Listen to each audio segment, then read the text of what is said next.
원장님, 다음 질문은 라섹 수술한 사람들 중에 간혹 각막 혼탁이라는 게 생겨서 시력이 잘 안 나온다고 불평을 하는 분들이 있는데, 그거는 정말 그런 일이 있고 그거는 나아질 수 있는 방법이 없는 건가요? 네, 그 각막을 절단하는 방법 중에 라식, 스마일 라식도 마찬가지인데, 이 껍질 표면은 건들지 않고 안쪽 부분을 절단하고서 덮어버리면은 창상 치유 반응이 굉장히 빨리 일어나 버리고 시력 회복이 빠르죠. 그래서 라식이나 스마일 라식의 장점이 되는데, 이런 수술들은 혼탁이나 이런 게 잘 생길 수는 없어요. 하지만 표면을 깎아가는 엑시멀 레이저라든지 라섹의 경우는 이게 상처를 주고 나면 빨리 나아야 되는데, 여기 빨리 나으려 그러면 각막에는 이 각막을 재생하는 세포들이 있습니다. 케라토사이트라는 것들이, 이게 상처가 났으니까 빨리 이걸 복구하기 위해서 얘들이 달려와요. 달려오면서 복구하는 과정에 과하게 콜라겐 파이버를 만들든지 아니면 거기에 구성하는 물질들을 빨리 급하게 만들다 보니까, 우리도 이게 이런 데 상처가 나면 흉터가 지죠. 그거 마찬가지로 각막에도 그런 흉터를 남기게 된 게 과거에 이제 엑시멀 레이저의 가장 큰 단점이었습니다. 그래서 그러면 우리가 연구가 얼마 됐는지 이걸 한번 살펴보겠습니다. 그래서 지금은 어떤 상황인지 보면, 우리가 펀메드에서 다시 PRK 각막 혼탁, 라섹 각막 혼탁 이렇게 쳤더니, 1998년에서 2020년까지 또 1996년에서 2020년까지 이런 혼탁에 대한 연구가 대개 한 316, 126 해서 대개 440여 건의 이 혼탁에 관련된 논문이 발표가 됐습니다. 굉장히 많은 연구가 되어 있었죠. 근데 이 논문을 보면은 1990년, 6년에 굉장히 많고 2001년에 많고 점점 줄어든다는 이야기죠. 그러면은 그 라섹 수술이 줄어서 이런 게 줄었을까요? 아닙니다. 기술이나 뭔가 발전하면서 이제 혼탁이라고 하는 게 크게 문제되지 않으니까 연구가 줄어들 수밖에 없는 거죠. 그러면 어떻게 해서 이렇게 줄었냐 하는 것은, 결국은 이제 상처 치유 반응은 라식이나 스마일에서는 크게 간단하게 일어나기 때문에 빨리 낫죠. 근데 엑시멀 레이저는 과하게 일어나기 때문에 이거를 줄이는 게 혼탁을 줄이는 길이죠. 그래서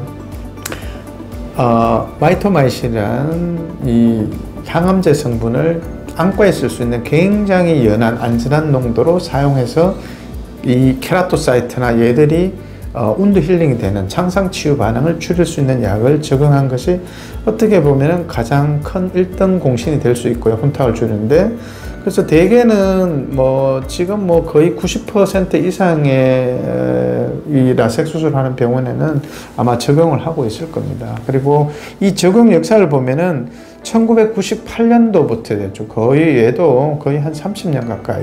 그래서 안전성에 대해서는 이제 걱정할 필요는 없다라고 이야기할 수 있고, 두 번째는 앞서 말씀드렸던 레이저의 발전입니다. 처음에는 브로드빔입니다. 굉장히 큰 레이저가 펑펑펑 치고 나면은 이 손의 간격처럼 골곡이 굉장히 심하게 생겨요. 이걸 창상 치유하려니까 빨리빨리 뭔가를 만들어내니까 과도하게 뭔가 만드는 혼탁이 생겼는데, 이제는 플라잉 스팟이고 굉장히 작은 1mm 이하의 스팟으로 이 골이 아니고 손등처럼 이렇게 매끄럽게 깎게 되니까 굉장히 창상 치유 반응이 짧아졌다는 거가 이게 혼탁을 줄이는 게 있고요. 또 하나는 수술 시간입니다.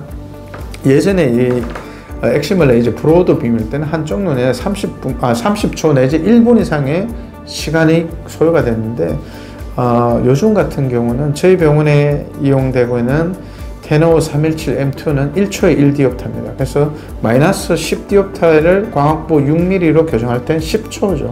굉장히 짧아요. 옛날에 20-30년 전보다는 5분의 1에 해당되는 속도로 깎아버리기 때문에 시간의 단축이니까 그만큼 손상을 줄이게 된 거하고, 또 상피 촉진을 하기 위해서 우리가 자가혈청 안약을 쓰게 되고, 인공 눈물도 예전에는 그냥 % 낮은 건데 지금 0.3 다양한 상피 촉진제를 쓰는 안약이 개발되어 있고, 또 마이토마이신 말고도 우리 수술 후에 쓰는 안약으로는 스테로이드 안약을 이제 초기에 쓰게 되죠. 이런 라섹의 운드 힐링을 억제하고 상처를 낫게 해서 이런 약의 모듈레이션이라든지 아니면은 사이클로스프린계의 안약이 있습니다. 이것도 이제 안구건조증 치료약인데 이런 약들도 운드 힐링을 조절하면서 결국은 창상 치유 반응을 조절할 수 있기 때문에 지금은 물론 이제 레이저마다 한계가 있었습니다. 예전에는 제가 알기로는 5, 60마이크로만 해도 브로드빔 CG일 때는 마이토마이신을 꼭 써야 된다 이랬지만은 지금은 꼭 그렇지는 않습니다.